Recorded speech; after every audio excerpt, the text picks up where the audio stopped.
오늘도 귀한 날을 주신 하나님께 감사를 드립니다.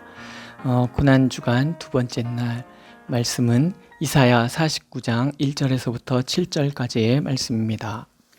섬들아 내게 들으라. 먼 곳 백성들아 귀를 기울이라. 여호와께서 태에서부터 나를 부르셨고 내 어머니의 복중에서부터 내 이름을 기억하셨으며 내 입을 날카로운 칼같이 만드시고 나를 그의 손 그늘에 숨기시며 나를 갈고 닦은 화살로 만드사 그의 화살통에 감추시고 내게 이르시되 너는 나의 종이요 내 영광을 내 속에 나타낼 이스라엘이라 하셨느니라. 그러나 나는 말하기를 내가 헛되이 수고하였으며 무익하게 공연히 내 힘을 다하였다 하였도다. 참으로 나에 대한 판단이 여호와께 있고 나의 보응이 나의 하나님께 있느니라.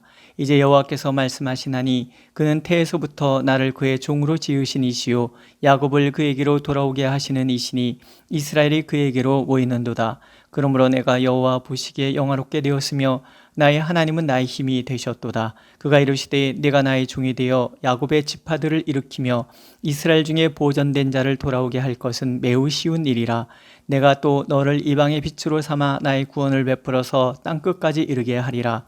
이스라엘의 구속자, 이스라엘의 거룩하신 이신 여호와께서 사람에게 멸시를 당하는 자, 백성에게 미움을 받는 자, 관원들에게 종이 된 자에게 이같이 이르시되 왕들이 보고 일어서며 고관들이 경배하리니 이는 이스라엘의 거룩하신 이 신실하신 여호와 그가 너를 택하였음이니라. 아멘. 하나님은 우리에게 감사하기를 원하십니다. 그래서 시편 53편 23절에서는 감사로 제사를 드리는 자가 나를 영화롭게 한다라고 말씀하시기도 하십니다. 또 감사의 신앙을 가진 사람을 환난에서 건지시겠다고 같은 시 15절에서 말씀하기도 하십니다. 그만큼 하나님께서는 감사를 기뻐하신다는 뜻입니다. 신앙은 감사를 아는 것입니다. 하나님께서 베푸신 은혜를 알기에 감사하고 또 감사하는 자의 기도를 들으시는 하나님을 만나기에 감사하는 것입니다. 그러면 누가 감사할 수 있겠습니까? 먼저는 내가 하나님의 택하심 속에 있다는 확신을 가진 사람이 감사할 수 있습니다. 오늘 하나님께서 택하신 종은 이렇게 고백합니다.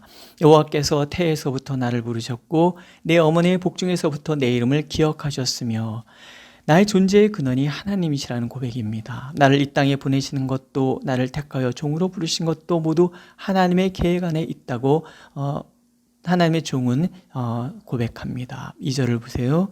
내 입을 날카로운 칼같이 만드시고 나를 그의 손 그늘에 숨기시며 나를 갈고 닦은 화살로 만드사 그의 화살통에 감추시고 라고 고백하지요. 내게 능력 주시는 분도 하나님이시라는 고백입니다. 또 부르심의 목적도 하나님께 있다고 고백합니다. 3절입니다. 내게 이르시되 너는 나의 종이요 내 영광을 내 속에 나타낼 이스라엘이라. 나의 존재의 근원이 하나님이심을, 나를 부르시고 세우시는 분이 하나님이심을, 또 내가 하나님의 분명한 목적을 위하여 택함 받았다는 것을 아는 확신이 나를 감사의 사람으로 만든다는 고백들입니다. 그러나 이런 확신을 이 종이 시종일관 유지한 것 같지는 않습니다. 오늘 말씀 보면 하나님의 종이 이런 탄식을 하잖아요. 내가 헛되이 수고하였고 무익하게 공연히 내 힘을 다하였다. 그가 그렇게 말할 수밖에 없었던 이유는 사람에게 멸시를 당하고 백성에게 미움을 받고 관원들의 종이 되었기 때문입니다. 하나님께서 택하신 사람이라도 고난과 연단이 있다는 거지요. 그래서 심하면 후회도 하고 원망도 하고 낙심하기도 하고 나는 헛되다, 나는 무익하다, 공연히 힘만 빠졌다라고 투덜대기도 한다라는 것입니다. 그러나 이런 것은 불신이 아닙니다. 너무나 인간다운 모습일 뿐입니다. 하나님께서는 믿음이 견고한 자를 찾으셔서 종으로 부르시는 것이 아니시기 때문에 그렇습니다. 그렇지만 부름의 확신은 이런 낙심을 극복하게 합니다. 하나님께서는 이 사명이 반드시 이루어진다는 것을 부름받은 자들이 보도록 만드시는 분이시기 때문에 그렇습니다. 그래서 하나님의 사람은 이런 결론에 도달합니다. 참으로 나에 대한 판단이 여호와께 있고 나의 보응이 나의 하나님께 있느니라. 낙심이라는 것은 내가 결과를 판단할 때 옵니다. 내 능력을 볼 때 옵니다. 하지만 하나님께서는 판단은 하나님의 것이라고 말씀하십니다. 또 열매를 맺게 하시는 것도 하나님이시라고 말씀하십니다. 수고를 갚아주시는 분도 하나님이시라고 말씀하십니다. 택하시고 부르시고 연단하셔서 세우시는 하나님께서 나의 삶을 또 결과를 책임지신다는 것을 알면 그것은 감사가 됩니다. 주님이 십자가에서 드리신 기도를 한번 보게 바꾸기를 원합니다. 아버지여, 내 영혼 당신의 손에 부탁하나이다. 이렇게 기도하시고 숨을 거두십니다. 무엇입니까? 하나님을 향한 무한 신뢰입니다. 이 초라한 십자가지만, 그러나 이 초라한 십자가 결과 뒤에 하나님의 놀라우신 보응을 믿는다는 그런 표현입니다. 하나님께서는 우리가 하나님을 무한 신뢰하기를 원하십니다. 그것이 진정 나를 감사의 길로 인도하신다는 것을 알기를 원하십니다. 두 번째, 우리의 연단은 결코 하나님의 본심이 아니시라는 것을 아는 사람이 감사할 수 있습니다. 예수님은 사람에게 멸시를 당하셨고 백성에게 미움을 받으셨고 관원들에게 종이 되셨습니다. 그런데 십자가의 사명을 감당하심으로 내가 또 너를 이방의 빛으로 삼아 나의 구원을 베풀어서 땅끝까지 이르게 하리라 하시던 이 목적을 이루시는 분이 되셨습니다. 내게 일어난 모든 일의 판단은 하나님께서 하십니다. 우리의 연단의 순간에도 하나님께 항의할 수 없는 이유는 우리가 생각하는 그 어떤 것보다 귀한 하나님의 계획이 늘 있다는 것을 믿기 때문입니다. 고레스나 선지자가 고난을 받을 때 그 연단이 이스라엘의 구원을 위한 준비의 과정이었음을 아는 사람이 누가 있었겠습니까? 그러나 돌이켜보면 그 과정을 통해서 고레스도 선지자도 하나님의 놀라운 구원의 도구가 되었습니다. 예수님의 십자가도 마찬가지입니다. 너무나 초라했던 그 죽음이 온 인류를 하나님의 은혜의 보좌 앞으로 인도하시는 길이 되었다는 것은 놀라운 신비가 아니겠습니까? 그렇습니다. 예수님의 십자가는 나의 나됨 속에는 하나님의 은혜가 있음을 보여주시는 것입니다. 우리의 모든 연단 고난의 순간에도 하나님의 은혜가 멈추지 않고 있음을 보여주는 증거이기도 합니다. 주님 안에 우리의 삶의 목적이 있습니다. 우리는 하나님의 비전에 의해서 지어진 사람들이기 때문에 그렇습니다. 다 그렇습니다.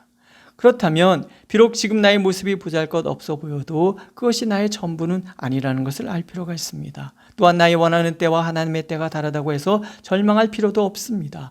히브리서 말씀처럼 우리보다 먼저 십자가의 길을 가신 예수님은 주님의 뒤를 따라 십자가의 길을 가는 우리를 능히 도우시기 때문에 그렇습니다. 히브리서 2장 18절 말씀입니다. 그가 시험을 받아 고난을 당하셨은즉 시험 받는 자들 능히 도우실 수 있느니라. 아멘.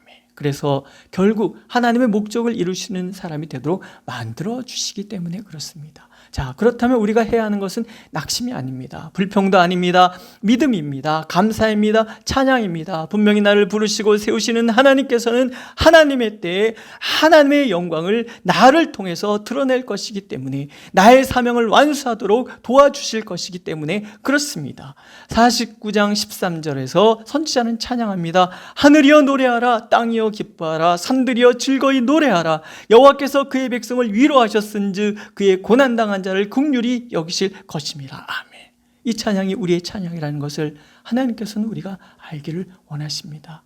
모든 것은 하나님의 손 안에 있습니다. 택하심, 부르심, 인도하시고 보호하시는 일, 결국 일의 성취까지 모든 것을 주관하시고 인도하시는 분은 하나님이십니다. 이런 말이 있지요. 나의 시선을 나의 보잘것없는 얼굴 모습을 바라보는 데서 우주의 창조주 되신 하나님께로 돌리라. 거기에 위대한 하나님의 사람이 보일 터이니 믿으십니까? 이것이 믿음입니다.